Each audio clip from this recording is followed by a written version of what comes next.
1966 সালের ঘটনা। সত্যজিৎ রায় প্রথম তার গোয়েন্দা ছবি তৈরি করলেন। ছবির নাম ছিল চিড়িয়াখানা। যে গোয়েন্দাকে নিয়ে ছবিটি তৈরি করলেন তিনি, সেই গোয়েন্দা হলো বাঙালির প্রিয় গোয়েন্দা সত্যান্বেষী ব্যোমকেশ বক্সী। গোয়েন্দার চরিত্রে অভিনয় করেছিলেন মহানায়ক উত্তম কুমার।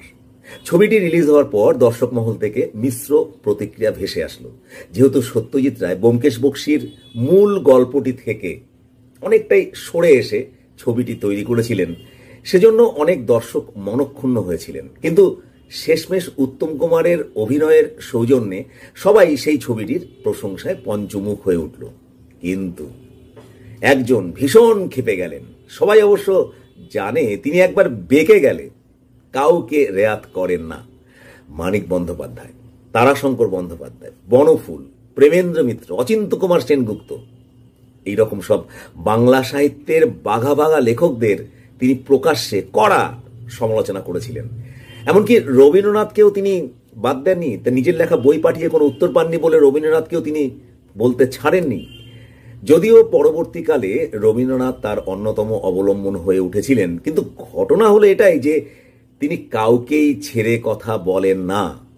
সত্যজিৎ রায়ের চিড়িয়াখানা ছবি দেখার পর তিনি ক্ষিপ্ত হয়ে বললেন, আরে ধুর, ওই আবার ব্যোমকেশ নাকি? ব্যোমকেশ কোশমিন কালেও চশমা পরেনি, আর ব্যোমকেশের নাক হলো ধারালো, বেশ লম্বা।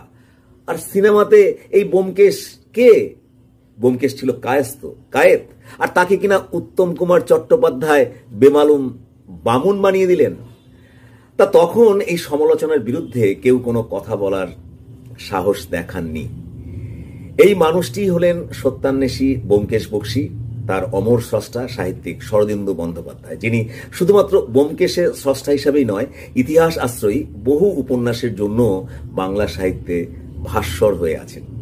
আজ 22শে সেপ্টেম্বর, আজকের মতোই এরকম একটি দিনে 1970 সালে তিনি হৃদরোগে আক্রান্ত হয়ে সকালবেলায় শেষ নিঃশ্বাস ত্যাগ করেন। আজই তার মৃত্যুবার্ষিকী।